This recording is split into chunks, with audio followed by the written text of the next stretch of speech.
مردوں کے دل دھڑکا نہیں کرتے، مردوں کے دل سوچا نہیں کرتے۔ ابھی حضرت موت کی بات کر رہے تھے تو میں یہ سوچ رہا تھا کہ شاید مولانا ان لوگوں کو موت کی بات سنا رہے ہیں جو مر چکے ہیں، جن کا صرف دفن ہونا باقی ہے لیکن مر چکے ہیں۔ اگر زندہ ہوتے تو عالم اسلام کی تباہی پہ کراتے تو صحیح۔ زندہ کمزور بھی ہو تو اس کی آہ تو نکل جاتی ہے، کسی کی آنکھ سے آنسو تو ٹپکتا، کسی کے لب پہ آہ تو آتی۔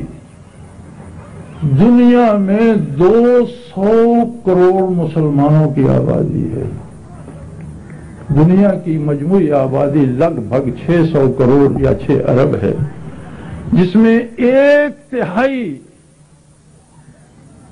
میرے اور آپ جیسے لوگ ہیں جنہیں دعوی اسلام تو ہے۔ 57 ریاستیں مسلمانوں کے پاس ہیں،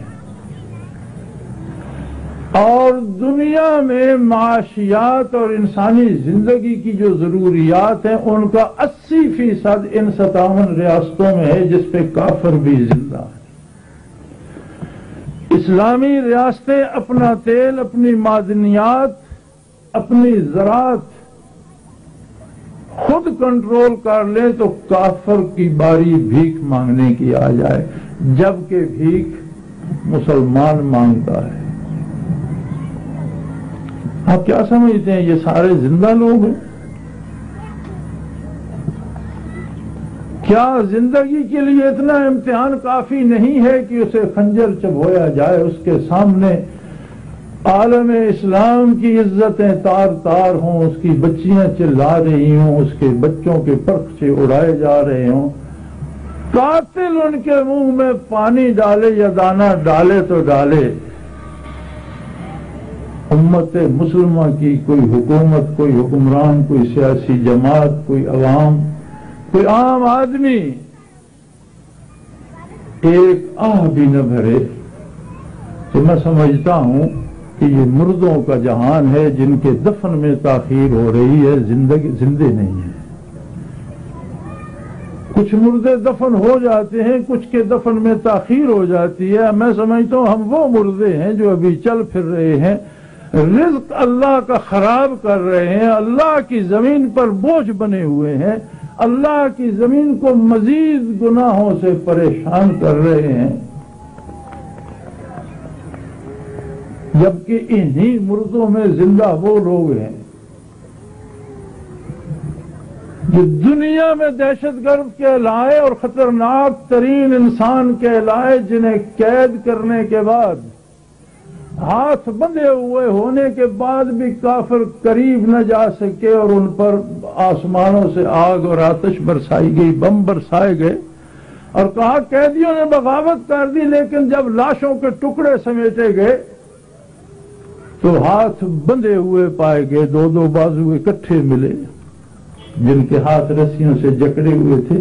کیسے عجیب لوگ تھے جنہیں کافر قید کرنے کے بعد، ہاتھ باندھنے کے بعد پھر خطرناک سمجھتا ہے۔ زندہ وہ تھے یا زندہ ہم ہیں جن کے درمیان بیٹھ کر وہ کہکا لگا کر شراب بھی پیتا ہے اور اپنی فتح کے جشن بھی مناتا ہے۔ میرے بھائی، دل کی بات تو بہت دور کی بات ہے، یہاں تو زندگی کے آثار نہیں ہیں۔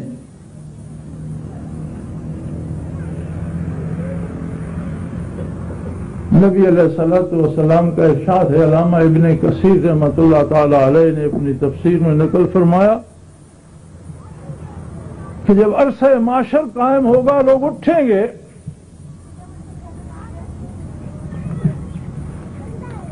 میں شاید موضوع سے ہٹتا جا رہا ہوں لیکن میں یہ حدیث بیان کر کے واپس آتا ہوں۔ حالات ہی ایسے جذباتی ہیں کہ وہ بندے کو اپنے گرفت میں لے لیتے ہیں۔ تو کچھ لوگ اٹھیں گے جن میں صحابہ کرام، جن میں شہداء بدر و احد اور حضور سسان کے زمانہ کے جانثار لوگ شامل ہوں گے۔ وہ جب اٹھیں گے،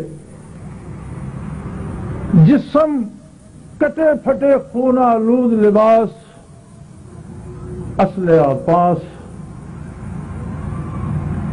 اس حال میں اٹھیں گے کہ خون کے فوارے جاری ہیں، اٹھ کر ادھر ادھر نگاہ دوڑائیں گے. وَأُزْلِفَتِ الْجَنَّةُ غَيْرَ بَعِيدٍ، اُزْلِفَتِ الْجَنَّةُ غَيْرَ بَعِيدٍ، جنت بھی سجی سجائی قریب کھڑی ہوگی. وَبُرِّزَتِ الْجَحِيمُ لِمَن يَرَىٰ، میدان حشر میں جہنم کو بھی گھسیٹ کے لایا جائے گا کہ دیکھ لو جو انکار کرتے تھے.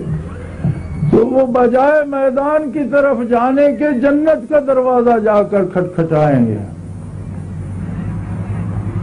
تو انہیں عرض کیا جائے گا کہ حضور ابھی تو آپ اٹھے، عرصہ معاشر قائم ہوا، ابھی تو حساب کتاب ہوگا، میزان عدل پر جائیے، حساب دیجئے، پھر وہاں سے آپ پل صراط سے گزر کر جب یہاں پہنچیں گے تو دروازہ کھلا پائیں گے. حضور فرماتے ہیں وہ اپنی تلواریں ڈھالیں پھینک دیں گے اور متوجہ اللہ ہو جائیں گے اور کہیں گے اللہ تیرے احسانات کی تو کوئی حد نہیں کہ ہم گمراہ تھے، تو نے ہادی برحق کو مبعوث فرما کے ہمیں اپنی راہ عطا فرمائی، ہمیں مال دیے، جان دی، اولاد دی، گھر دیے، ملک دیے، زمینیں دیں، لیکن اللہ تیرے نبی کی اطاعت میں ہم نے وہ گھر چھوڑ دیے، وہ زمینیں چھوڑ دی، قبیلے چھوڑ دیے، جان بچی تھی وہ بھی ہم نے تیری راہ میں دے دی، جسم بچا تھا اس کے پرخچے اڑ گئے، بار الہ تیری عطا کا تو کوئی حساب نہیں، لیکن ہمارے پاس جو کچھ تھا تیرے نام پہ لٹوا دیا. اس فرشتے سے ذرا پوچھ یہ تو بتائے کس بات کا حساب مانگتا ہے، بچا کیا تھا جس کا حساب اسے دینا ہے. حضور فرماتے ہیں ارشاد ہوگا ان کے لیے جنت کے سارے دروازے کھول دو.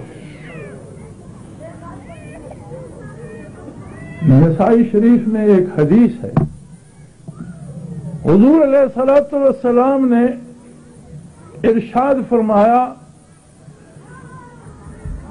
کہ میری بعد میں آنے والی امت کی دو جماعتیں ہوں گی جو بلا حساب جنت داخل ہوں گے. عرض کیجیے یا رسول اللہ بعد میں آنے والوں میں ایسی خوشبخت جماعتیں کون ہوں گی؟ فرمایا ایک وہ جو غزوۃ الہند میں شرکت کریں گے، اور ایک وہ جو نزول عیسیٰ علیہ السلام پر ان کی رفاقت میں جہاد کریں گے. یہ دو جماعتیں بلا حساب جنت داخل ہوں گی.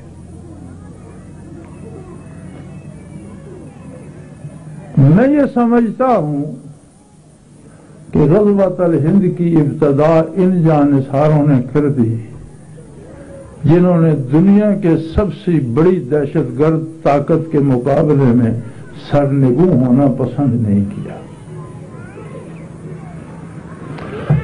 وہ بھی حکومت کر سکتے تھے، ان کے پاس ملک بھی رہ سکتا تھا اور اربوں ڈالر بھی وہ لے سکتے تھے. جب ان کے ایک ایک آدمی کے پیچھے 2.5 کروڑ ڈالر انعام دینے کا وعدہ ہے کہ کوئی ایک اطلاع دے دے ایک بندے کی 2.5 کروڑ ڈالر لے لے، اگر وہ بندہ خود بکے تو کتنے ڈالر ملے؟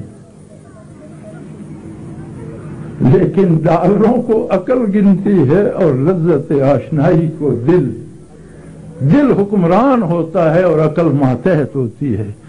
ہم دنیا کی محبت میں اس لیے پھنس جاتے ہیں کہ ہماری عقل بادشاہ ہوتی ہے اور دل سوئے ہوئے. وہ اس لیے اسیر نہیں ہوتے کہ ان کے دل آزاد ہوتے ہیں. لذت آشنائی وہی دل محسوس کرتے ہیں جو زندہ ہوں، باشعور ہوں، صاحب فکر ہوں اور فیصلہ کر سکتے ہوں. ورنہ تو فرمایا لو انزلنا ھذا القرآن علی جبل لرأیتہ خاشعا متصدعا من خشیۃ اللہ. اگر ہمالیہ پہ بھی قرآن کا نزول ہوتا تو اس کے ذرات بن کر بکھر جاتے. اس میں پرتو جمال ہے، اس میں ذوق آشنائی ہے، اس میں قرب الہی اور وصال الہی کی لذتیں ہیں. یہ قوت تو میں نے ہمالیہ کو بھی نہیں دی کہ میرے جمال کو برداشت کر سکے. ہاں ولیکن یسانی قلب عبد المومن، بندے مومن کا دل جو ہے وہ زندہ ہو تو وہ میرے جمال سے سیراب ہوتا ہے، اسے جذب کرتا ہے، اسے برداشت کرتا ہے. تو حضرات